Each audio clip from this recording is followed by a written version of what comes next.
रूप में सब काम सार दे, जो भी विपदा आन पड़े। तो ये है वो परमात्मा, वो मालिक जो आज धरती पर संत रामपाल जी के रूप में प्रकट है।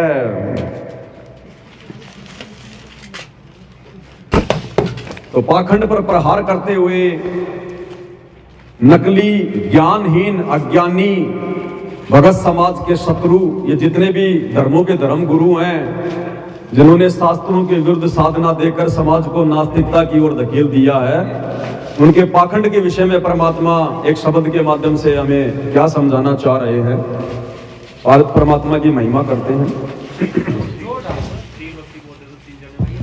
मुक्ति के लुटे खजाने सतगुरु के सच्चे प्यार में, मुक्ति के लुटे खजाने सतगुरु के सच्चे प्यार में, साहिब के सच्चे प्यार में, सतगुरु के साहिब के सच्चे प्यार में, मुक्ति के लुटे खजाने सतगुरु के सच्चे प्यार में। क्यों जन्म गवावे मनवा इस कर्म कांड व्यवहार में, क्यों जन्म गवावे इस कर्म कांड व्यवहार में। यानी परमात्मा अपने बच्चों को सूचित कर रहे हैं जो अभी उनके भक्ति मार्ग से अनजान हैं कि भाई अपना अनमोल मनुष्य जन्म बर्बाद मत करो इस कर्म कांड में, क्योंकि शास्त्रों के विरुद्ध किसी भी धर्म के धर्म गुरुओं के द्वारा जो भक्ति विधि बताई जाती है, जो करवाई जाती है, उसको कहते हैं कर्म कांड, जिसका कोई बेनिफिट नहीं, जिसका कोई लाभ नहीं सिवाय समय, श्वासें और धन की बर्बादी के। तो परमात्मा कहते हैं कि जो साधना तुम कर रहे हो शास्त्रों के विरुद्ध, तुमसे पहले लोग वो कर करके जा चुके हैं, उनको भी मुक्ति तब मिली, सही रास्ता तब मिला जब कबीर परमात्मा गुरु रूप में आके उनको मिला, और जब उन आत्माओं को ज्ञान हुआ तब उन्होंने बताया। तो कहते हैं उनके इतिहास को पढ़ो और उनके इतिहास से जानो कि जो साधना वो कर रहे थे सतगुरु के मिलने से पहले, वो साधना उनको कहां ले जाने वाली थी। तप से मुक्ति चाहने वाले शेख फरीद ये कहते हैं, तप से मुक्ति चाहने वाले शेख फरीद ये, कुएं में लटके उल्टे हम फिर भी रह गए हार में, कुएं में लटके उल्टे हम फिर भी रह गए। मुक्ति के लुटे खजाने सतगुरु के सच्चे प्यार में, मुक्ति के लुटे खजाने सतगुरु के सच्चे प्यार में, साहिब के सच्चे प्यार में, सतगुरु के सच्चे प्यार में, साहिब के मुक्ति के लुटे खजाने सतगुरु के सच्चे प्यार में। क्यों जन्म गवावे मनवा इस कर्म कांड व्यवहार। तो क्या करे परमात्मा कि जो लोग घोर साधना करके, कठोर साधना करके, तप आदि करके जो मुक्ति की आस लगाए बैठे हैं, कहते हैं तप से मुक्ति चाहने वाले शेख फरीद ये कहते हैं, कहते अगर किसी को कोई शंका हो तो कहते हैं शेख फरीद से, जो कि मुस्लिम धर्म में हुए थे, उनसे ज्यादा असहनीय तप आम आदमी नहीं कर सकता। अपने ज्ञानहीन अज्ञानी काल प्रेरित गुरु के कहने से 12 साल तक कुएं में उल्टा लटक के और रोजाना केवल 10 ग्राम अनाज खाता था, 10 ग्राम, और 12 साल तक उसने कुएं में उल्टा लटक के पैर के रस्सा बांध दिया करता था, और रस्से को ऊपर किसी पेड़ से या किसी पत्थर से बांध दिया करता था। सुबह जाके कुएं में उल्टा लटक जाया करता था, शाम को वापस रस्सा पकड़ के बाहर निकलता था। 12 साल तक उसने ऐसा तप किया, शरीर सूख के अस्थि पंजर एक हो गया, कंगाल कंकाल हो जाता ना, जैसे शरीर बिल्कुल ऐसे होता है भुखमरी के समय, ऐसा हो गया था। और गुरुदेव ने बताया कि एक समय तो जो कौवे थे उसके इतने कमजोर शरीर को देखकर कि भाई लगता है ये मर गया, और अब इसके शरीर पे कहीं मांस होगा तो इसका मांस खाएंगे। ये सोचकर वो कौवे शेख फरीद के ऊपर आ बैठे। इतना कमजोर हो गया था, ऐसा तब किया करता था भगवान प्राप्ति के लिए, अल्लाह के दीदार के लिए। लेकिन उसको भी उस तब के करते करते अल्लाह के दीदार नहीं हुए, उसको मोक्ष का मार्ग नहीं मिला। उसको कबीर भगवान मिला सतगुरु रूप में आके। यही सतगुरु रामपाल जी भगवान चारों युगों में आते, रह के आते हैं, जब चाहे जहां प्रकट हो जाते हैं अपनी आत्माओं के लिए। तो ये कबीर भगवान सतगुरु रामपाल जी एक साधु वेश में मिले और उनको ज्ञान बताया, समझाया। और शेख फरीद से कहा कि नादान तो क्यों लटक रहा भाई कुएं में, कुएं में क्यों लटक रहा है। हाँ, उससे पहले परमात्मा उसको बाहर निकालने लगे रस्सा पकड़ के, तो उसने कहा कि मुझे मत परेशान करो। तो परमात्मा ने कहा कि नादान क्यों इतना घोर तप कर रहा है, क्यों शरीर से तेरी क्या दुश्मनी है। बोला मैं अल्लाह का दीदार करना चाहता हूं, अल्लाह का दीदार। बोला अल्लाह कैसा है। बोला अल्लाह दिखाई थोड़ी देता है, अल्लाह दिखाई थोड़ी देता है, अल्लाह तो बेचून है, अल्लाह तो निराकार है, अल्लाह दिखाई थोड़ी देता है। तो बोला तू ये सब किस लिए कर रहा है। बोले अल्लाह के दीदार के लिए। अरे नादान, एक तरफ तो तू कह रहा कि अल्लाह दिखाई नहीं देता, अल्लाह बेचून है, फिर तू देखेगा किसको, तब क्यों कर रहा। फिर तो खुद ही कह रहा है कि अल्लाह दिखाई नहीं देता और फिर कह रहा अल्लाह को देखने के लिए मैं तब कर रहा हूं। तो ये बात उसके हृदय में चोट कर गई। ये भाई बिल्कुल सच्ची बात है। एक तरफ तो हम कहते हैं कि अल्लाह निराकार है, दिखाई नहीं देता, बेचून है, और फिर उसके दीदार के लिए हम ये तब कर रहे हैं। तो बताओ जो निराकार है फिर उसका देखेंगे क्या। फिर उसके बाद समझ में आई, परमात्मा ने अपनी शरण में लिया, उसको मंत्र दिया, दीक्षा दी, और फिर वो कबीर परमात्मा के साथ में रह के अपनी भक्ति करने लगा। तो परमात्मा कहते हैं तब से मुक्ति चाहने वाले शेख फरीद ये कहते हैं, और कुएं में लटके उल्टे हम फिर भी रह गए हार में। कहते हैं शेख फरीद से पूछ लेना भाई, पूछने का मतलब उसका इतिहास पढ़ के देख लेना। तब करते करते उसको कुछ हासिल नहीं हुआ, नरक के रास्ते पे जा रहा था, परमात्मा आके मिले, सही रास्ता बताया, तब जाकर मुक्ति का मार्ग मिला।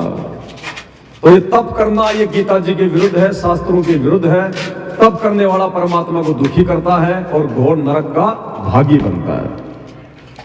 आगे क्या बताया परमात्मा ने, तीर्थ व्रत गीता से मुक्ति धर्मदास भी चाहते थे। तीर्थ व्रत गीता से मुक्ति धर्मदास भी, जब ज्ञान हुआ न्यूं बोले या खोई उम्र बेकार में। जब ज्ञान हुआ न्यूं बोले या खोई उम्र बेकार में। मुक्ति के लुटे खजाने सतगुरु के सच्चे, मुक्ति के लुटे खजाने सतगुरु के सच्चे प्यार में। सतगुरु के सच्चे प्यार में, साहिब के सच्चे प्यार में। सतगुरु के सच्चे प्यार में, साहिब के मुक्ति के लुटे खजाने सतगुरु के सच्चे प्यार में। क्यों जन्म गवावे मनवा इस कर्म कांड। तो परमात्मा कहते हैं जिन व्यक्तियों को ये भ्रम है कि हम सोमवार का व्रत करके, मंगलवार का व्रत करके, एकादशी का व्रत करके और तीर्थों पर जाकर घूमकर धक्के खाकर मुक्ति प्राप्त कर लेंगे, तो परमात्मा कहते हैं धर्मदास जी की जीवनी को पढ़ लेना, धर्मदास से पूछ लेना, उसके उदाहरण से समझ लेना। उससे ज्यादा समर्पित कोई भगत नहीं हो सकता ब्रह्मा विष्णु महेश का। इतना बड़ा सेठ, इतना बड़ा धनाढ़ व्यक्ति। परमात्मा कहते हैं धर्मदास जी के समय में या उसके पूर्वजों के समय में जब वहां के राजा पे कोई आपत्ति आती थी, कोई प्राकृतिक आपदा आती थी, तो वहां के राजा भी धर्मदास जी के पूर्वजों से आर्थिक मदद लिया करते थे, इतने धनवान थे। 17 अरब की संपत्ति बताई धर्मदास जी की उस समय 650 साल पहले। 17 अरब, यानी आज का जो मुकेश अंबानी है वो तो धर्मदास जी के नौकर के बराबर है, इतनी संपत्ति थी। और फिर भी परमात्मा में अटूट श्रद्धा। बांधवगढ़ से चलकर मथुरा गया पैदल, परमात्मा प्राप्ति के लिए, वहां स्नान करने के लिए इतनी अटूट श्रद्धा उसकी, इतना धनाढ्य होने के बावजूद भी पैदल यात्रा, जबकि वो तो रथ में जा सकता था, घोड़ों पे जा सकता था। कहते हैं अंत में उसको भी तीर्थ व्रत से कुछ नहीं मिला, उसको भी कबीर भगवान आके मिला, सतगुरु आके मिला और उसको सच्चा रास्ता बताया, सच्चा नाम दिया, तब कहीं जाकर उसको मुक्ति का मार्ग मिला। तो ये व्रत करके जो लोग मुक्ति चाहते हैं, तीर्थों पे जा जाके जो मोक्ष प्राप्ति चाहते हैं, कहते धोखे में जी रहे हैं। क्यों जन्म गवावे मनवा इस कर्म कांड व्यवहार में, और मुक्ति के लुटे खजाने सतगुरु के सच्चे प्यार में। अरे मुक्ति का खजाना सतगुरु की शरण में है, इसके अलावा कहीं नहीं है। तो आगे क्या बताया फिर गुरुदेव भगवान ने शब्द में, सिद्धि से मुक्ति चाहने वाले गोरखनाथ से पूछ लियो, सिद्धि से मुक्ति चाहने वाले गोरखनाथ से पूछ लियो। अब वो भी ये कहते हैं मुक्ति है कबीर के शब्द सार में, अब वो भी ये कहते हैं मुक्ति है कबीर के शब्द सार में, मुक्ति के लुटे खजाने सतगुरु के सच्चे, सतगुरु के सच्चे प्यार में, साहिब के सच्चे प्यार में, सतगुरु के सच्चे प्यार में, साहिब के मुक्ति के लुटे खजाने सतगुरु के सच्चे प्यार में। क्यों जन्म गवावे मनवा इस कर्म कांड व्यवहार में। अब ये छोटी मोटी सिद्धिवादी दिखाने वाले धीरेन्द्र शास्त्री जैसे, किसी का चाचा का नाम बता दिया, किसी के भतीजे का नाम बता दिया है, किसी की पर्ची निकाल दी, ये छोटी मोटी सिद्धियां जो पूर्व जन्म की भक्ति के कारण है, कहते हैं सिद्धियों को पाकर ही अपने आप में भगवान बन बैठते हैं और लोगों की मुक्ति के ठेकेदार बन जाते हैं, खुद का कोई ठिकाना नहीं है, अंत में फिर ये नरक के भागी बनते हैं। तो परमात्मा कहते हैं गोरखनाथ से बड़ा उसके समय में धरती पर कोई इंसान सिद्धि वाला नहीं हो सकता था। जो मुर्दे तक को जिंदा कर दिया उसने अपने गुरु को, मुर्दे तक को जो जिंदा कर सकता था, एक पहाड़ को अपनी शब्द शक्ति से, अपने मंत्रों से पूरा का पूरा उसने सोने का बना दिया, और भी हजारों की संख्या में उसने चमत्कार किए। और कहते गोरखनाथ के उन्हीं चमत्कारों को देखकर 99 करोड़ तो राजाओं ने उपदेश लिया था, राजाओं ने, 99 करोड़ राजाओं ने, आम जनता की तो गिनती नहीं। कहते अंत में वो भी नरक के रास्ते पर, फिर उसको कबीर भगवान मिला, यही सतगुरु रामपाल जी भगवान मिले उसको कबीर रूप में 650 साल पहले, और परमात्मा ने फिर उसको सतनाम दिया, तब जाकर उसकी मुक्ति का मार्ग आगे बढ़ा। तो कहते हैं ये छोटी मोटी सिद्धि प्राप्त करके, जैसे पंडोखर सरकार है, और क्या ये करौली दरबार है, धीरेन्द्र शास्त्री वाला है, कहते कुछ नहीं है, थोड़े बहुत दिनों की तुम्हारी बैटरी डिस्चार्ज हो जाएगी, अंत में गधे बनोगे, गधे नरक में जाके गिरोगे। अगर सतगुरु की शरण में आकर इन पाखंडों को त्याग कर सत भक्ति शुरू नहीं करी तो कहते हैं सिद्धिवादी से केवल आप अपनी महिमा बना सकते हो, लोगों को मूर्ख बना के धन कमा सकते हो, लेकिन जिस दिन तुम्हारी बैटरी डिस्चार्ज होगी, क्योंकि तुम क्या कर रहे हो, सिद्धियां दिखा दिखा के लोगों के कार्य तुम सिद्ध कर रहे हो, अपनी कमाई दूसरों में डाल रहे हो, लोगों को आशीर्वाद दे दे के तुम अपनी भक्ति कमाई को खर्च कर रहे हो, अंत में तुम खोके के खोके हो जाओगे। फिर ये काल तुम्हारी पकड़ के चोटी नरक में ठोक देगा, 84 लाख योनियों में गधा बना के छोड़ देगा, फिर कुमार देखेगा तुम्हारी सिद्धि, तुम्हारे अंदर कितनी सिद्धि है। तो फिर गोरखनाथ भी अंत में कबीर भगवान की शरण में आया और उपदेश लेकर और भक्ति के मार्ग पे चला। तो कहते हैं सिद्धिवादी से मुक्ति नहीं है, ये तो काल का जाल है। आगे क्या बताते हैं परमात्मा, जो लोग धन वगैरह इकट्ठा करके, माया इकट्ठी करके, या देवी देवताओं की भक्ति से, दुर्गा जी की भक्ति से जो अपने आप को मुक्त मान रहे हैं, तो परमात्मा कहते हैं पीपा जी से पूछ लेना। पीपा ठाकुर राजस्थान के नागौर का रहने वाला था, राजा था। क्या कहा मालिक ने, माया से मुक्ति चाहने वाले पीपा जी से पूछ लियो, दुर्गा से मुक्ति चाहने वाले पीपा जी से।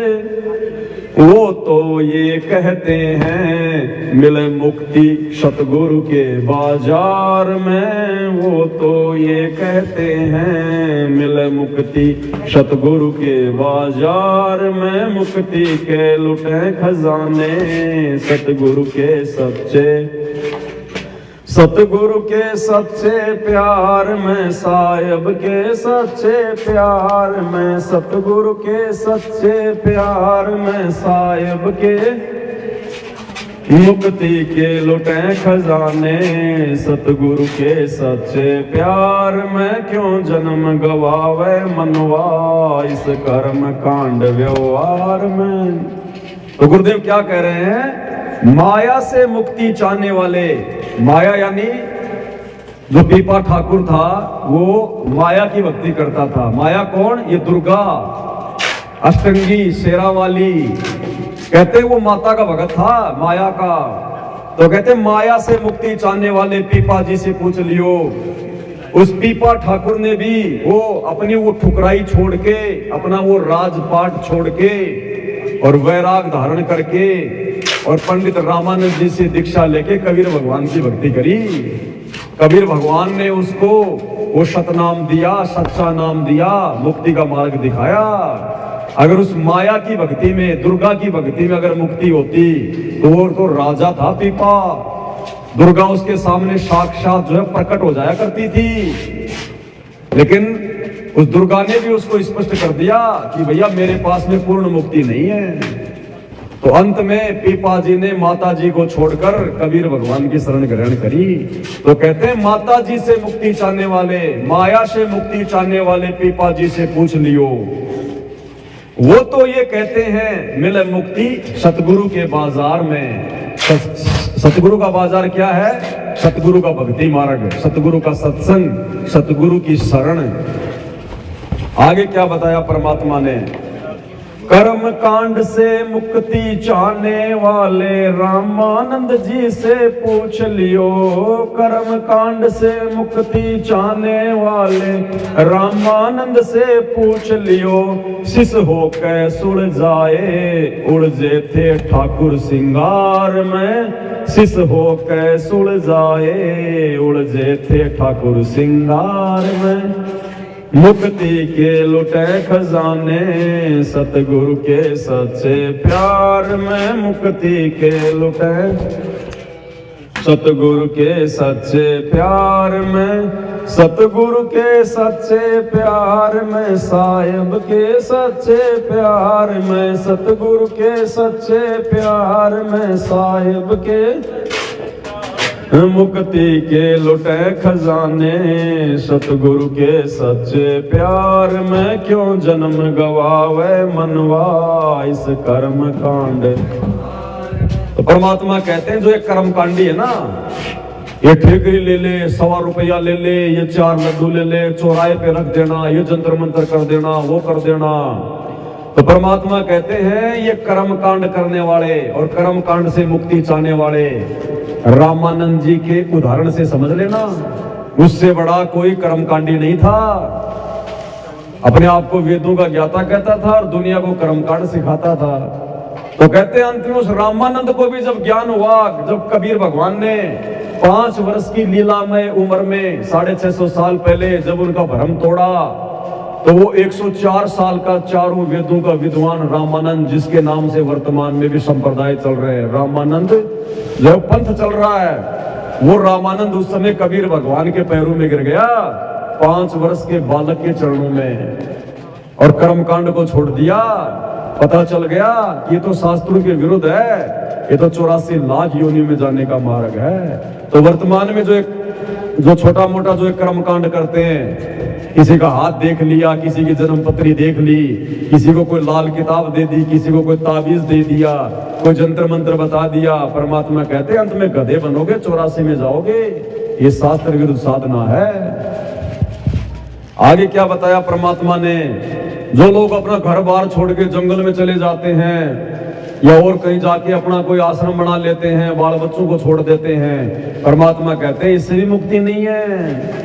बन में मुक्ति चाहने वाले बनखंडियों से पूछ लियो, बन में मुक्ति चाहने वाले बनखंडियों से, वो सहते कष्ट अनेकों ना मिलता राम उजाड़ में, वो सहते कष्ट अनेकों ना मिलता राम उजाड़ में। मुक्ति के लुटे खजाने सतगुरु के सच्चे प्यार में, सतगुरु के सच्चे प्यार में, साहिब के सच्चे प्यार में, सतगुरु के सच्चे प्यार में, साहिब के मुक्ति के लुटे खजाने सतगुरु के सच्चे प्यार में, क्यों जन्म गवावे मनवा इस कर्म कांड।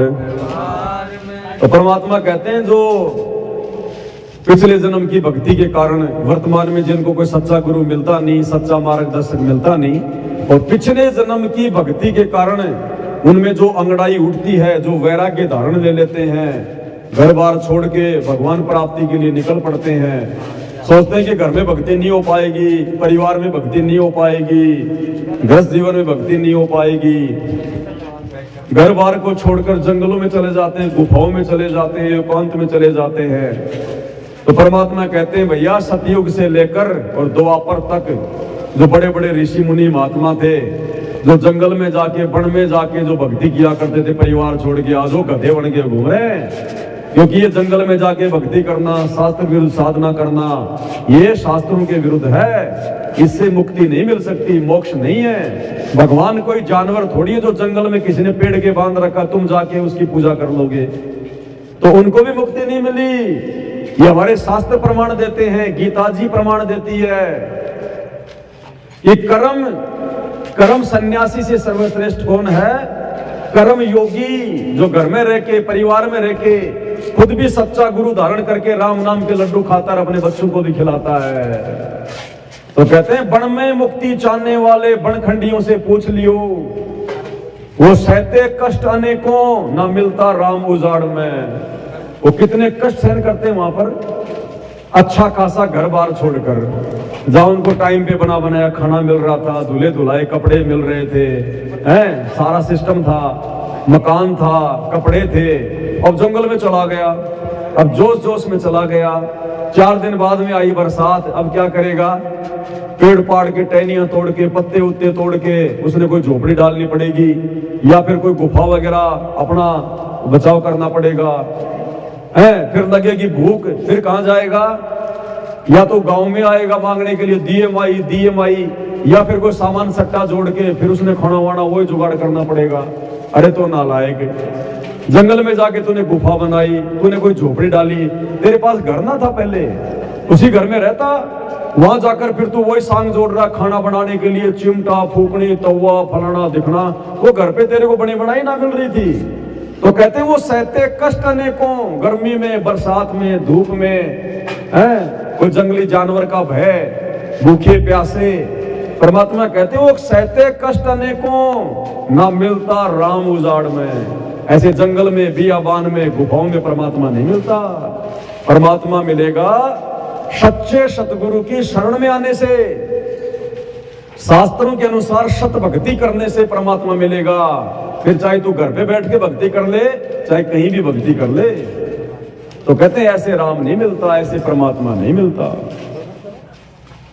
फिर क्या कहते हैं, जो लोग श्री कृष्ण जी की भक्ति करके ये सोचते हैं बस हम तो मुक्ति प्राप्त कर लेंगे, श्री कृष्ण से बड़ा कोई भगवान नहीं, कोई परमात्मा नहीं, तो परमात्मा उनका भ्रम निवारण कर रहे हैं। और क्या कर रहे हैं? कृष्ण जी से मुक्ति चाहने वालों बाई मीरा से पूछ लियो, कृष्ण जी से मुक्ति चाहने वालों मीराबाई से पूछ लियो, गुरु रविदास ने संभाली डूबे थी मझधार में, गुरु रविदास ने संभाली डूबे थी मझधार में, मुक्ति के लुटे खजाने सतगुरु के सतगुरु के सच्चे प्यार में, साहिब के सच्चे प्यार में, सतगुरु के सच्चे प्यार में, साहिब के मुक्ति के लुटे खजाने। सतगुरु के सच्चे प्यार में क्यों जन्म गवावे मनवा, इस कर्म कांड व्यवहार में। क्या कहते हैं परमात्मा? जो लोग श्री कृष्ण जी को ही पूर्ण ब्रह्म परमात्मा मान के, नारायण मान के, और जो उनकी भक्ति करके मुक्ति की आस लगाए बैठे हैं कि हमारा मोक्ष हो जाएगा, मुक्ति हो जाएगी, जीवन सफल हो जाएगा, परमात्मा कहते हैं मेरा भाई से जाके पूछ लेना। तुम वर्तमान के लोग जो खाके तानसेन भर के मुंह को रजनीगंधा से और थूक मारते हुए जय श्री कृष्ण राधे राधे हैं, दूसरे को और जो है गंदा करते हो, कहते मीरा बाई से जाके पूछ लेना। तुम मीरा बाई से बड़े श्री कृष्ण जी के भगत नहीं हो सकते। उस मीरा बाई को भी जब कबीर परमात्मा के शरण में आने के बाद, उनका सत्संग सुनने के बाद, जब उनको शरण प्राप्त हुई, सच्चा नाम मिला, उन्होंने भी श्री कृष्ण जी को त्याग दिया। उसके बाद मीराबाई ने भी श्री कृष्ण जी को त्याग दिया, क्योंकि मीराबाई को श्री कृष्ण जी साक्षात दर्शन दिया करते थे उसके पिछले जन्म की भक्ति के कारण, जब वो विशेष कशक के साथ उनको याद किया करती थी। तो एक समय कबीर परमात्मा रविदास जी और अन्य भक्तों के साथ में सत्संग कर रहे थे। मीराबाई उसी रास्ते से मंदिर में जाया करती थी। तो मीराबाई ने देखा कि थोड़ी बहुत देर में सत्संग सुन लेती हूँ संतों के, तो बैठ गई। अब परमात्मा ने तो दुखती नस पे हाथ रख दिया, वही सारी बातें, वही मोक्ष की बातें, श्री कृष्ण जी की भक्ति कहाँ तक की है, कहाँ तक के ये भगवान है, कितनी पावर है, ये खुद मुक्त है या नहीं है, हमें कहाँ से मुक्त कर देंगे। तो जब मीराबाई ने ये बातें सुनी तो बड़ा झटका लगा, क्योंकि परमात्मा चाहने वाली आत्मा थी। उसने तो अरदास करी कि हे संत जी, हे परमात्मा, मैंने तो कभी जिंदगी में बातें सुनी नहीं जो आप बता रहे हैं। श्री कृष्ण जी की भक्ति से भी मुक्ति नहीं है, श्री कृष्ण जी का भी आप कह रहे हैं कि मोक्ष नहीं है, हमारा कहां से कर देंगे, बात मेरे जमी नहीं है। तो परमात्मा ने कहा कि मेरा भाई, अगर मेरी बात में विश्वास नहीं है तो श्री कृष्ण जी से पूछ लेना। तो मेरा भाई ने तो विशेष कसक के साथ में श्री कृष्ण जी का ध्यान किया। अब वो प्रकट हो गए त्रिलोकीनाथ, और मेरा भाई ने सारी बातें पूछी तो श्री कृष्ण जी ने हाथ खड़े कर दिए, क्योंकि वो देव पुरुष है, झूठ नहीं बोलते। उन्होंने कहा कि मेरा भाई, हमारी भक्ति से पूर्ण मुक्ति नहीं है, हम तो खुद भगत हैं, हम तो खुद परमात्मा की प्राप्ति के लिए तपस्या करते हैं, उसका ध्यान लगाते हैं, आज तक हमें नहीं मिला। तो मेरा भाई के तो आंखों के बिल्कुल ऐसा हो गया, बिल्कुल तारे से टूट गए कि मैं श्री कृष्ण जी की भक्ति करके और मोक्ष प्राप्त करने के चाहत में बैठी हूं, और श्री कृष्ण जी ने खुद ही हाथ खड़े कर दिए। फिर मेरा भाई कबीर परमात्मा की शरण में आई और फिर उन्होंने अपनी भक्ति शुरू करी। अब बहुत सारे भाई बहन कहते हैं ना कि भाई श्री कृष्ण जी ने मीराबाई के जहर को अमृत कर दिया, अमृत बना दिया, जहर पीकर भी नहीं बनी। वो मीराबाई के जहर को अमृत में श्री कृष्ण जी ने नहीं बदला। उस समय तो मीराबाई श्री कृष्ण जी की भक्ति को छोड़ चुकी थी, कबीर परमात्मा ने बदला, अपनी भगत की जहर से रक्षा की। अन्यथा भाई और बहनों विचार करो, अनपढ़ नहीं हो, शिक्षित हो। अगर मीराबाई श्री कृष्ण जी की भगत थी और मीराबाई के जहर को श्री कृष्ण जी ने ही अमृत बनाया होता, तो श्री कृष्ण जी का इतिहास देख लेना। श्री कृष्ण जी की खुद की मौत जहर से हुई। एक बालिया नाम के शिकारी ने, जो त्रेता युग में बाली था, उसने जहर से बुझा हुआ तीर हिरण की आंख समझकर श्री कृष्ण जी के पैर में मारा। वो जहरीले तीर से और श्री कृष्ण जी की तड़प तड़प की मौत हुई। तो भाई और बहनों, श्री कृष्ण जी अपनी खुद की मौत को जो जहरीले तीर से हुई, तो जहर के असर को समाप्त नहीं कर पाए। भला मीराबाई के अमृत को, मीराबाई के जहर को कहां से अमृत बना देंगे। तो ये सारा का सारा कार्य कबीर भगवान सतगुरु रामपाल जी ने किया, क्योंकि सतगुरु रामपाल जी के नाम से तो आज वर्तमान में प्रकट हुए परमात्मा 8 सितंबर 1951 को। इससे पहले परमात्मा सतयुग से लेकर जब चाहे जिस युग में, जिस रूप में, जिस नाम से ये कबीर भगवान कहीं भी प्रकट हो जाते हैं, अपनी आत्माओं को ज्ञान देने के लिए, अपनी शरण में लेने के लिए। तो श्री कृष्ण जी की भक्ति मीराबाई ने लास्ट में छोड़ दी थी जब उनको सत्संग सुनकर सच्चा ज्ञान हुआ। इसलिए परमात्मा कह रहे हैं कि श्री कृष्ण जी से मुक्ति चाहने वालों बाई मीरा से पूछ लियो। और गुरु रविदास ने संभाली डूबे थी मझधार में, यानी कबीर परमात्मा ने रविदास जी का रूप बनाकर श्री इनको मीराबाई जी को नाम उपदेश दिया था। इसलिए रविदास जी का नाम मीराबाई के साथ में जुड़ा हुआ है। आगे क्या कह रहे हैं परमात्मा, ये खाली ओम नाम का जाप करके जो लोग मुक्ति चाहते हैं कि ओम नाम सबसे बड़ा, इससे बड़ा न कोई, जो इसका सुमरण करे तो शुद्ध आत्मा होए। अरे ओम नाम का सुमरण करने से आत्मा उल्टी कमाई जो गंदी होती है शुद्ध नहीं हो सकती। ओम तो इस काल का मंत्र है, और काल का जाप करने से आत्मा कैसे शुद्ध हो जाएगी। ये ओम नाम का जाप भी जब तक हम सच्चे गुरु की शरण में आके नहीं करेंगे हमारी आत्मा शुद्ध नहीं हो सकती। तो जो लोग ओम नाम को सबसे बड़ा मानते हैं, शास्त्रों के ज्ञान के बिना, सच्चे गुरु की शरण के बिना, तो उनके लिए परमात्मा क्या कह रहे हैं। ओम नाम से मुक्ति चाहने वाले नामदेव ये कहते हैं। ओम नाम से मुक्ति चाहने वाले नामदेव ये कहते हैं। जब सोहम सुरती संभाली तब आई बात विचार में। जब सोहम सुरती संभाली तब आई बात विचार में। मुक्ति के लुटे खजाने सतगुरु के सच्चे, सतगुरु के सच्चे प्यार में। साहिब के सच्चे प्यार में, सतगुरु के सच्चे प्यार में। साहिब के मुक्ति के लुटे खजाने सतगुरु के सच्चे प्यार में। मुक्ति के लुटे खजाने सतगुरु के सच्चे। क्यों जन्म गमावे मनवा इस कर्म कांड व्यवहार में। ओम नाम का जाप किया करते थे नामदेव जी, और जब नामदेव जी को कबीर परमात्मा मिले संत रूप में, तो परमेश्वर ने बताया कि बेटा ये ओम नाम तो काल का है, ओम नाम से मुक्ति नहीं है। थोड़े बहुत दिन ओम नाम का जाप करके इस ब्रह्म के ब्रह्म लोक में चला जाएगा। फिर जब तेरी बैटरी डिस्चार्ज होगी, भक्ति खत्म होगी, उसके बाद ये खुद तुझे नरक में ठोकेगा। 84 लाख योनियों में गधा बना के पटकेगा ये। तो कहते हैं ओम नाम के बाद परमात्मा ने फिर उसको सोहम नाम दिया।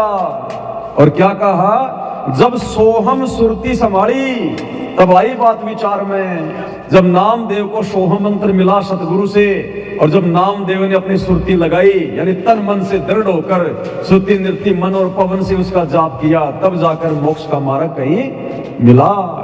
तो कहते हैं बाकी जो ओम नाम का जाप करते हैं, ढोलक पेटी ले लेके जागरण करते हैं, ओम नाम सबसे बड़ा, इससे बड़ा न कोई, जो इसका सुमरण करे शुद्ध आत्मा होए, और 2 मिनट बाद में खुद ही बीड़ी पीने लग जाएगा।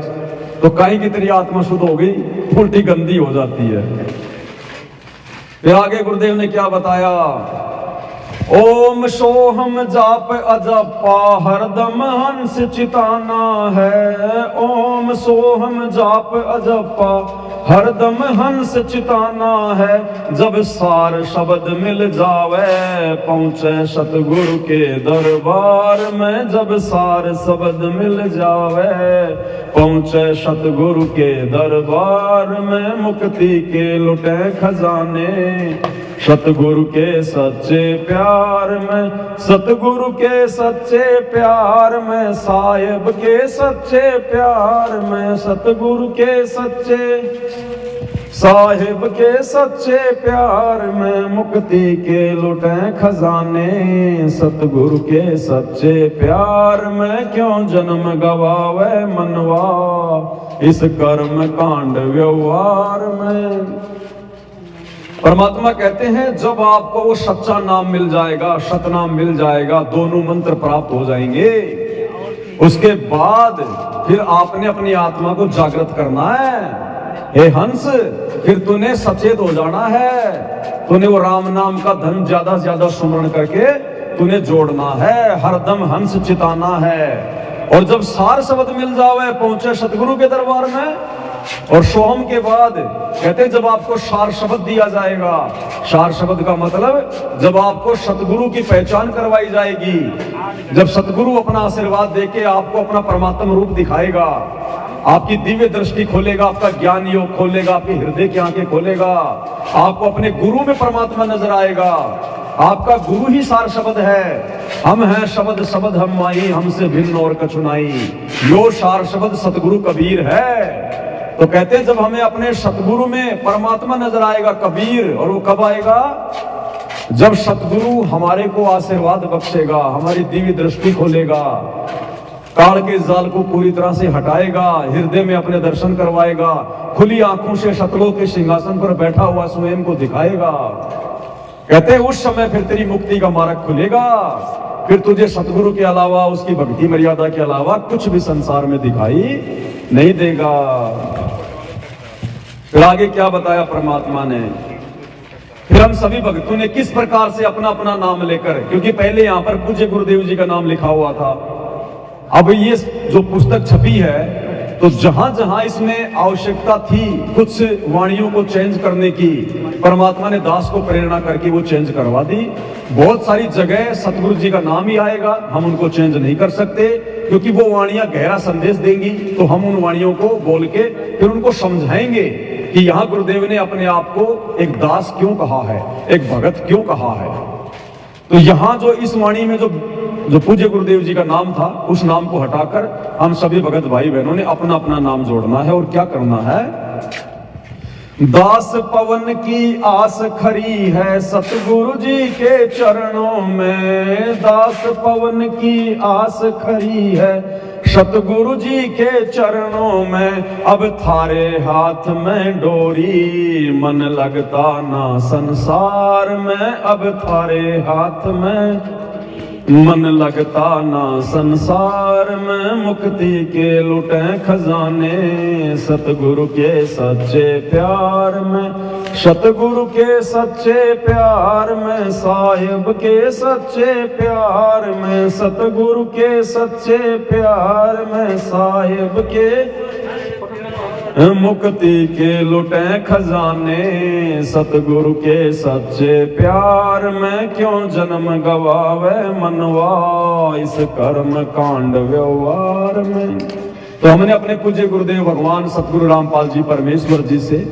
यही अरदास करनी है कि दास पवन की आस खरी है। आस खरी यानी अब हमने पूर्ण विश्वास हो गया अपने गुरुदेव भगवान के ऊपर कि हमें मुक्ति मिलेगी, और मुक्ति का दाता कोई सतगुरु के अलावा कोई नहीं है। भक्ति मुक्ति के दाता सतगुरु भटकत प्राणी फिरंदा, उस साहिब के हुक्म बिना नहीं तरवर पाते लंका। तो सतगुरु ही भक्ति और मुक्ति के दाता हैं, भक्ति देकर फिर मुक्ति देते हैं। तो कहते हैं दास पवन की आस खरी है, आस यानी उम्मीद, और खरी यानी बिल्कुल पक्की। हमें पक्का यकीन है कि हम गुरु जी के चरणों में आ गए तो हमें मुक्ति मिलेगी मिलेगी। दास पवन की आस खरी है सतगुरु जी के चरणों में, अब थारे हाथ में डोरी मन लगता ना संसार में। यानी भगत की हालत ये हो जानी चाहिए कि हे परमात्मा, हे मेरे पूज्य गुरुदेव भगवान, मेरी डोर यानी मेरे जीवन के सारे फैसले परमेश्वर मैं आपके हाथों में सौंपता हूं। और भगत का अंत में इस ज्ञान को आधार बनाकर ये हो जाना चाहिए कि मन लगता ना संसार में। यहाँ किसी के साथ बातचीत करने में भी हमारे को इंटरेस्ट नहीं आना चाहिए। कोई ब्याह शादी में, रिश्तेदारी में, नाचने में, गाने में, अफंडरबाजी में, लफंडरबाजी में हमारा बिल्कुल ध्यान नहीं होना चाहिए। बिल्कुल भी ऐसा लगे कि बस कब परमात्मा आए, कब यहाँ से निकले। कि गंदा लोक बिल्कुल गंदा दिखाई देना चाहिए, नरक दिखाई देना चाहिए। 84 लाख योनियों का भय, तपस्या का भय, अगर पार नहीं हुए तो क्या बनेगी फिर? काल भून भून के खाएगा चने की तरह, चटक मटक करके। तो कहते फिर उस भगत का कैसे मन लगेगा या संसार में, संसार की बकवादों में? तो फिर उसका तो ध्यान सदा सतलोक में अपने गुरु जी के चरणों में, कि परमात्मा कोई मर्यादा ना टूट जाए, कोई भक्ति में चूक ना हो जाए, आपकी सेवा में कोई चूक चाकरी ना हो जाए, कहीं मेरा काम ना बिगड़ जाए। फिर वो भगत एक रस होके और भक्ति मार्ग पर गुरु जी के प्रति समर्पित होकर रहेगा। फिर उसको ये राजनीति करना, राजनेताओं की रैलियों में जाना, लोगों की धर्मशाला बनवाना, स्टेडियम बनाना, है लड्डू जलेबी बर्फी के नाम पर पाखंड करना, दुनिया भर के ड्रामेबाजी करना, फुटबॉल के मैच दुनिया वालों के साथ में खेलना, कबड्डी खेलना, उसको फिर पसंद नहीं आएगा। ये उसको केवल एक ही चीज दिखाई देगी, अपनी मौत। उसको सामने काल खड़ा दिखाई देगा कि भैया सावधानी हटी, दुर्घटना घटी, काल मौका देखेगा। तो कहते हैं इस प्रकार से हमने अपने गुरुदेव भगवान के प्रति फिर पूरी तरह समर्पित होकर और उनके चरणों में अपना शीश नवा देना है। और क्या कहना है कि कुत्ता हूं गुरुदेव का और पवन दास का नाम, गले प्रेम की जेवड़ी जांखें चोता जाऊं मैं। कि परमात्मा मैं आपका कुत्ता और ये रस्सी जो मेरे गले में डली हुई है परमात्मा मैंने आपके हाथों में सौंप दी। अब जिधर आप लेके चलोगे कुत्ता उधर ही जाएगा। और क्या कहते हैं भाई, तो करो तो बावड़ू और दूर दूर करो तो जाऊं, जो राखूं त्यों ही रहूं, जो दे वो सो खाऊं। कि परमात्मा आपके इशारे पर आपका दास चलेगा, दुनिया को देख के नहीं चलेगा। तो करो तो बावड़ू, जैसे कुत्ता होता है उसका मालिक उसको कहता तोल तोल, तो कुत्ता तुरंत उसके मालिक की तरफ आ जाएगा। और मालिक कहेगा दूर दूर, तो कुत्ता दूर चला जाएगा। कोई मीन मेख नहीं, जो आदेश गुरु जी का होगा सिरोधारिये। इस प्रकार से फिर भगत जब भक्ति मार्ग पर रहेगा तब परमात्मा प्रसन्न होगा, तब उसकी मुक्ति के दरवाजे सतगुरु खोलेगा।